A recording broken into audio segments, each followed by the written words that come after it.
Vous savez, les gars, dans la vie, la chance, ça se provoque. Bienvenue dans ce nouveau débrief du match de Liga entre le Real Madrid et Villarreal. Et on va d'abord commencer tout de suite par parler d'un premier sujet qui est la connexion Mbappé-Arda Güler. Alors, je sais, on en a déjà parlé plein de fois et tout, mais je trouve que les deux, il y a vraiment une bonne connexion.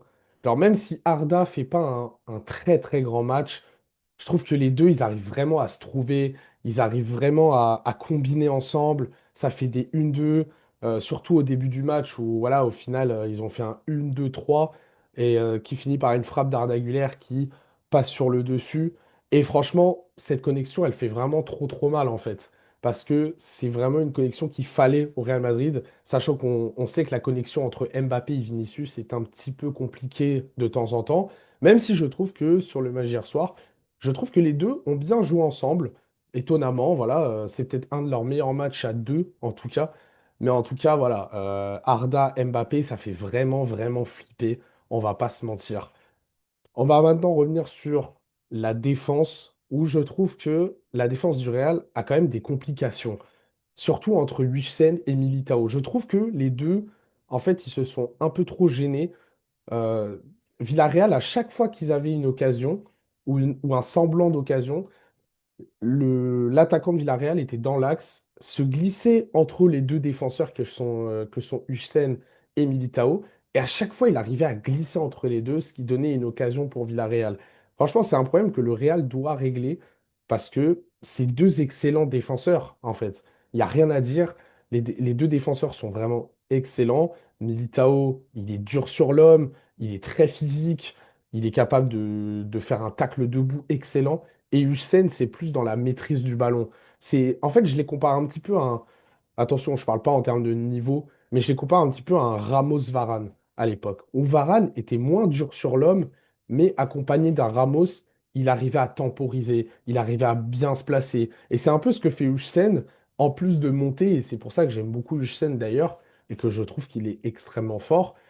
Mais bref, voilà, il va falloir régler ce problème de mouvement. Des fois même, ils se gênaient entre les deux quand il y avait un ballon en l'air. Parfois, les deux y allaient. Et c'est un gros problème parce que tu as l'impression qu'ils ne se parlent pas, alors que c'est deux excellents défenseurs et qui pourraient très bien fonctionner ensemble. Maintenant, je vais revenir sur le cas Valverde. Alors, Valverde, moi, étonnamment, je pensais qu'il n'allait pas être titulaire. Je pensais qu'il n'allait pas être titulaire, dans le sens où, après ses récentes déclarations, etc., on a l'impression qu'il était un peu. C'était un peu morose son jeu. C'était un peu. Voilà, il a dit lui-même qu'il n'était pas bon, qu'il serait toujours disponible pour l'équipe, mais qu'en ce moment, il n'était pas bon. Et moi, je pensais vraiment que du coup, il allait, entre guillemets, se faire punir, en fait. Mais en fait, ça n'a pas été le cas. Xabi Alonso l'a finalement mis en latéral droit. Et la vérité que, bah, en fait, actuellement, Valverde, il est meilleur à ce poste. Sous le système de Xabi Alonso, Valverde, il est meilleur en latéral droit. On peut me dire ce qu'on veut, mais moi, je trouve que c'est le meilleur match de Federico Valverde depuis le début de saison. Et c'est ça le problème. C'est que c'est pas son poste de base. Lui-même, il dit qu'il n'aime pas jouer à ce poste. Clairement, il l'a dit très clairement. Mais actuellement, bah, sachant que Carvaral et Trent Alexander-Arnold sont blessés tous les deux, bah Valverde, tu vas devoir t'y coller. Tu vas devoir t'y coller parce que tu es bon à ce poste. Et qu'au milieu de terrain, en ce moment, t'es pas bon. Et que ça colle pas avec Tchouaméni. Ça colle pas. Ça colle pas avec Tchouaméni. On le voit. D'ailleurs, Tchouaméni, en plus, qui, je trouve, fait un très très bon début de saison comparé à Valverde au milieu de terrain. Mais voilà, Valverde, il va falloir qu'il joue latéral droit parce que, en l'absence des deux autres, bah Valverde, c'est le meilleur à ce poste dans l'équipe. On va pas se mentir. Voilà. Maintenant, je vais revenir sur un cas qui m'énerve un petit peu. Ça m'énerve un petit peu en tant que supporter du Barça. C'est en fait, j'ai l'impression que les équipes qui affrontent le Real Madrid en Liga, bah, à chaque fois, elles n'ont pas ce courage-là. Parce que Villarreal, ils sortaient d'un match où ils ont fait deux partout contre la Juve. Voilà, c'est la Juve quand même. C'est pas n'importe qui. C'est peut-être moins fort que le Real, mais quand même. Mais t'as l'impression que là, ils n'avaient pas envie de jouer. Ils attendaient. Machin. Tu sais, ils s'essayent pas en fait. Ils s'essayent pas, sachant que, honnêtement, en première mi-temps, c'est pas un Real impressionnant. C'est pas un Real qui qui attaque énormément en plus. C'est un Real qui domine avec la possession, mais c'est pas un Real qui fait vraiment peur, je trouve. Mais Villarreal, ils osaient pas. Ils faisaient pas de pressing. Je pense qu'ils avaient peur de Kylian Mbappé, de Vinicius, etc., d'Arda Güler aussi. Et du coup, ça fait que c'est un match un petit peu terne, finalement, ce qui est dommage, en fait. Mais il y a surtout une action qui m'énerve encore plus, c'est la grosse occasion de Villarreal en première mi-temps, où l'attaquant, bah, il est gaucher, hein. Je tiens à le dire, il est gaucher. Il était sur son pied gauche. Il était en 1v1 contre Courtois. Courtois plonge, à mon humble avis, un peu trop tôt, et il décide de se remettre sur son pied droit. Moi, je comprends pas ça. Je comprends pas. Dans le sens où on me dit, mais frappe, frappe, juste frappe. Mais là, lucarne, on s'en fout. Ou place-là. Mais t'es gaucher en plus. Encore, il serait droitier, j'aurais compris le move. Mais là, il est gaucher. C'est ça que je comprends pas, en fait. Et au final, bah. Ou alors, si tu reviens sur ton pied droit, tu lobes. Parce que Courtois s'était couché. Enfin bon, bref. C'est un mauvais contrôle de balle, en fait. C'est un mauvais contrôle de balle, ce qui fait qu'il n'a pas pu bien tirer. Et c'est dommage, parce que Villarreal, à ce moment-là, ils auraient mené un 0, ça aurait été peut-être complètement différent. Mais après cette occasion, je savais. Je savais que Vinicius, enfin, pas Vinicius, mais je savais que le Real derrière allait marquer. À partir du moment où le Real a marqué, désolé, mais pour moi, c'était terminé. C'était terminé à ce moment-là.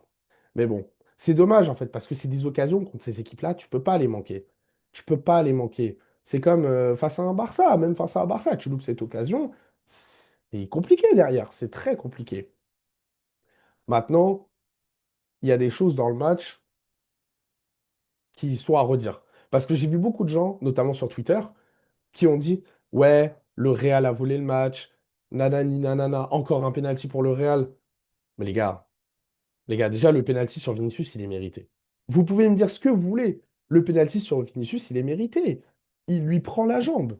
Il lui prend la jambe. Vinicius, il y avait une possibilité, parce qu'il va très vite, qu'il la prenne derrière. Il y a totalement penalty, les gars. On ne peut pas se mentir. Il l'a provoqué. C'est très bien joué de la part de Vinicius. Il a provoqué ce penalty. Maintenant, j'aimerais revenir sur deux choses. Il y a également deux pénaltys non sifflés pour le Real. Voilà. Il y a deux pénaltys non sifflés pour le Real Madrid. Il y en a une sur Vini, donc ça se passe après le premier pénalty, hein. Il y en a une sur Vini, voilà, où le gardien, clairement, il fauche Vinicius, hein. Je suis désolé, mais il le fauche. Voilà, Vinicius, il est en pleine course, le gardien, il est en retard, il le fauche. Et il y a le deuxième pénalty non sifflé sur Rodrigo à la fin, qui pour moi est le plus évident. Je suis désolé, mais le défenseur ne joue absolument pas le ballon sur Rodrigo. Il y a totalement pénalty à la fin du match. Après, ça ne change rien à la physionomie du match. Il y avait déjà 3-1 pour le Real. Mais il y a pénalty. Il y a pénalty. Donc, me dire que le Real a volé le match, là, pour le coup, c'est pas vrai. C'est pas vrai. Je suis désolé, mais c'est pas vrai, les gars. Il faut être honnête. Il faut être honnête. Maintenant, j'aimerais revenir sur une décision arbitrale que je ne suis pas d'accord. Le carton rouge sur le joueur de Villarreal, pour moi, il n'y a pas rouge. Sur Mourinho, je crois. Mourinho, il s'appelle. Ouais, Mourinho avec un N à la espagnole, là, avec l'accent espagnol. Je suis désolé, mais là, pour moi, il n'y a pas rouge. Il n'y a même pas faute. On voit clairement que Vinicius en rajoute énormément. Maintenant, il n'y a pas faute, on est d'accord là-dessus. Maintenant, qu'est-ce que tu vas mettre ta main sur Vinicius? Tu as déjà un jaune, tu perds 3-1. Mais non, tu perds 2-1 à ce moment-là. Même pas, il n'y a même pas le but d'Mbappé encore à ce moment-là. Tu perds 2-1. C'est-à-dire, il y a une occasion, on ne sait jamais, de revenir. Et toi, tu vas mettre ta main. Je suis désolé, mais c'est un imbécile. C'est un imbécile. C'est c'est pas pro de faire ça. Parce que tu sais que Vinicius, il peut tomber. Tu le sais. Et là, je suis désolé. Oui, il n'y a pas faute, mais c'est très idiot de la part du joueur de Villarreal, parce que c'était évident. C'était totalement évident que, que Vinicius allait tomber. Parce qu'il avait perdu le ballon, il a poussé son ballon trop loin. Tu avais juste à aller plus vite dans la course, tu récupérais le ballon, tu l'as passé à ton gardien. Mais non, tu décides de mettre ta main. Et c'est bête de prendre un carton rouge comme ça. C'est très bête.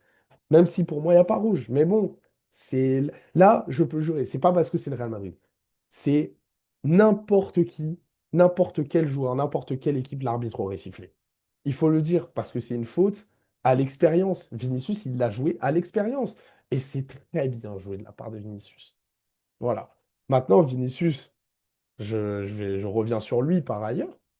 Vinicius qui fait un très bon match, homme du match, évidemment, et c'est mérité. Maintenant, les gars, on me parle de chance sur le premier but. Oui, le ballon, il est contré. Je pense sincèrement qu'il voulait même pas tirer, il voulait faire une passe. Sincèrement, je pense qu'il voulait faire une passe rasante pour un joueur au second poteau. Je me souviens pas quel joueur il y avait à ce moment-là, sûrement Kylian Mbappé. Mais voilà, ça touche le défenseur, ça rentre. Les gars, oui, c'est de la chance, c'est de la chance. Mais la chance, il la provoque. La chance, elle vient pas comme ça, les gars. Vinicius, il a très très bien joué. Voilà. Et au final, ça fait doubler ce soir. Et pareil pour son penalty. Son penalty, on va me dire, oui, c'est de la chance. C'est de la chance, oui. Le penalty, il est mal tiré. Il est mal tiré, le penalty de Vinicius. On va pas se mentir.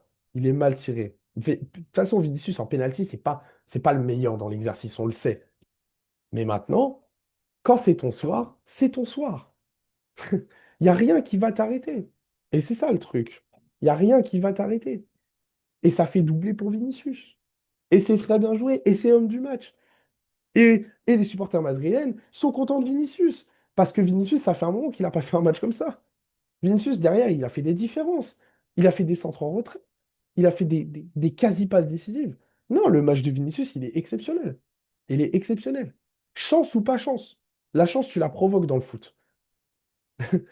C'est comme ça. C'est comme le but de Cristiano Ronaldo avec le genou contre le PSG en 2018. Bah c'est pareil. On va me dire c'est de la chance. Non, c'est pas de la chance. C'est le ballon, il revient sur lui, il est bien placé. Il la met du genou parce qu'il a l'instinct de la mettre du genou. Et ben voilà, bah Vinicius, c'est un peu comparable. C'est la chance, tu la provoques. Ça va pas plus loin que ça. Les gars, faut arrêter d'avoir la haine, d'être des haineux. Vinicius, il a provoqué cette chance. Il a très bien joué. Il n'y a rien à dire. Voilà. Maintenant, on a fait le cas Vinicius. Voilà, c'est très bien. Meilleur joueur du match, rien à dire. Maintenant, on va revenir sur les cas de Bellingham et de Camavinga. Alors, Bellingham et Camavinga, personnellement, j'ai beaucoup apprécié leur entrée. Voilà.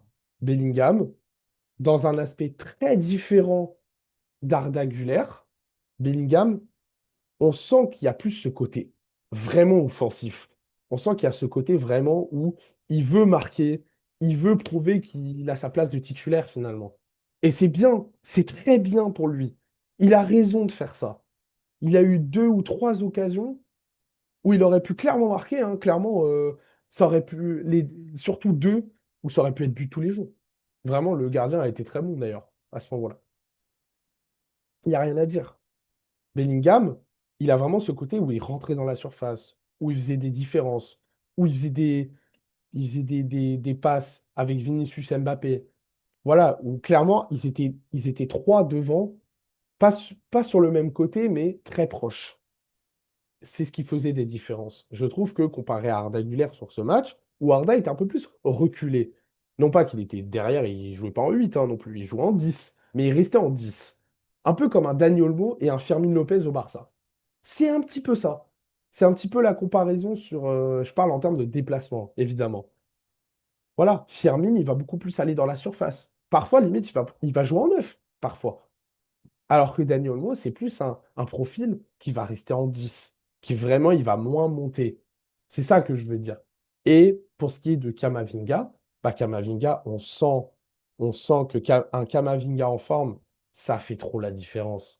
Les gars, les retours qu'il fait, les passes qu'il fait, la sérénité qu'il a dans son jeu, vraiment, ça change tout.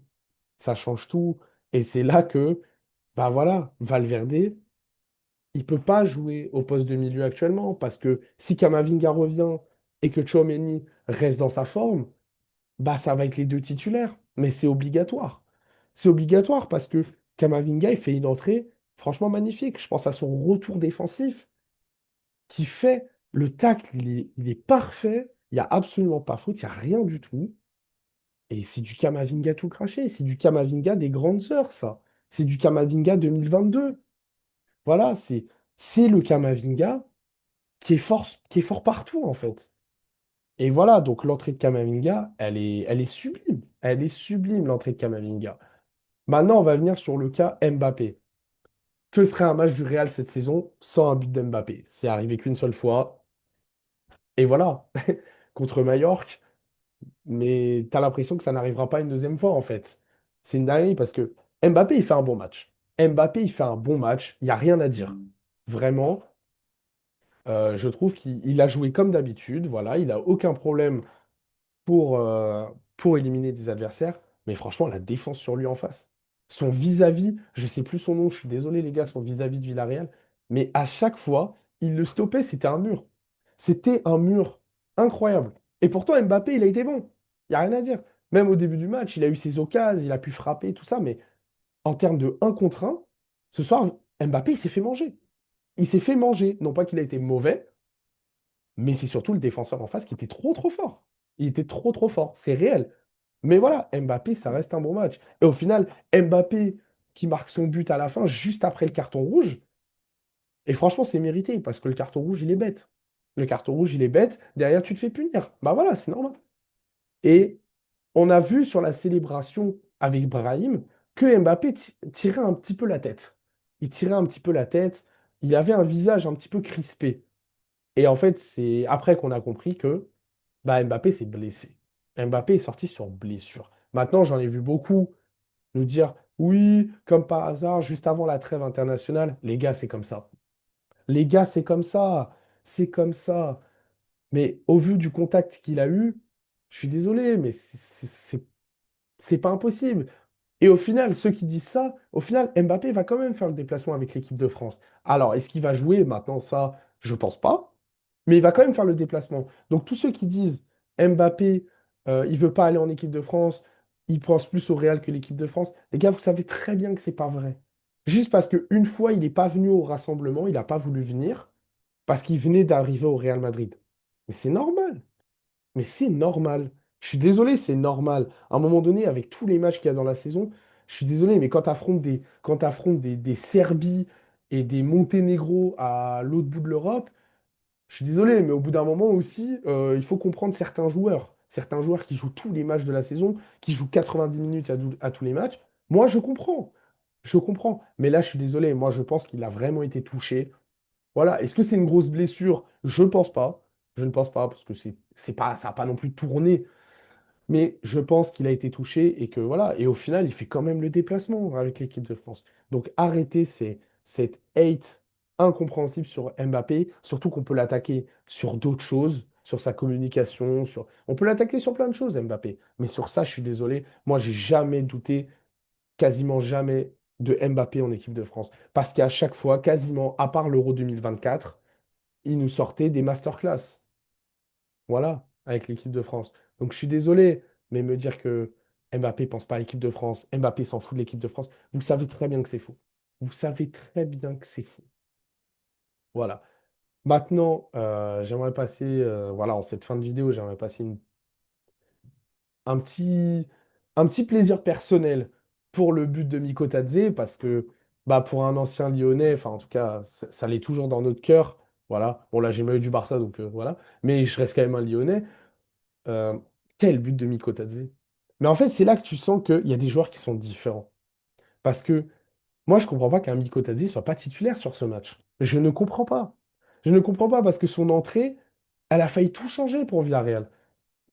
Voilà, il n'y aurait pas eu le carton rouge. Qui sait? Peut-être que Villarreal aurait égalisé. Mais le but qu'il met, c'est surtout moi son déplacement. Au début, il va dans la surface, puis il voit que ça va revenir, donc il recule. Les défenseurs, ils ne le voient pas. Militao, il ne le voit pas. Il reçoit le ballon et la frappe, mais limpide au premier poteau qu'il met. Et franchement, moi, ça m'a fait plaisir. Déjà, parce que c'est contre le Real. Et de deux, parce que bah, c'est un ancien joueur de l'Olympique Lyonnais et que ça fait plaisir. Et que tu te dis, putain, c'est un des seuls ce soir qui a osé. C'est un des seuls ce soir qui a osé frapper, qui a osé un déplacement judicieux. Mais vrai, voilà. Et franchement, ça m'a fait grave plaisir. Ça m'a fait doublement plaisir, en fait. Encore plus que le but de Villarreal, c'est surtout parce que c'est un ancien Lyonnais et que ça fait plaisir. Voilà, donc, pour terminer cette vidéo, qu'est-ce qu'on peut dire? Que le Real repasse premier de Liga en attendant le match du Barça qui se passe pour moi dans 2 heures. Voilà, donc le Barça doit obligatoirement gagner pour récupérer sa première place, surtout après la débâcle contre le Paris Saint-Germain. Donc le Barça doit montrer un bon visage. Le Real, maintenant, a pas fait un immense match, voilà, en termes de jeu, hein, je parle, mais ils assurent. Ils assurent comme ils le font depuis le début de la saison, à part contre l'Atlético Madrid, parce qu'il y avait du jeu en face. Et que surtout, Xabi Alonso avait mis une tactique incompréhensible. Et au final, Xabi Alonso, il revient sur une tactique qu'il connaît. Et c'est, je pense, la meilleure tactique actuellement. Voilà. Même avec Mastantuono, qui fait une excellente première mi-temps, qui a été dangereux, qui fait des différences, qui fait des bons centres, qui fait des bonnes frappes. Mastantuono, il est vraiment bon, les gars. Il est vraiment bon. Il n'y a rien à dire. Il est vraiment bon, ce joueur. Voilà. Donc le Real qui reprend 2 points d'avance sur le Barça. Le Barça, j'espère évidemment qu'ils vont reprendre la première place parce que le Classico arrive très vite. Le Classico arrive très vite. Il ne faut pas qu'on prenne du retard sur le Real. Bref, en tout cas, je vous laisse là-dessus. Je vous souhaite une bonne après-midi. Et les gars, vive le foot.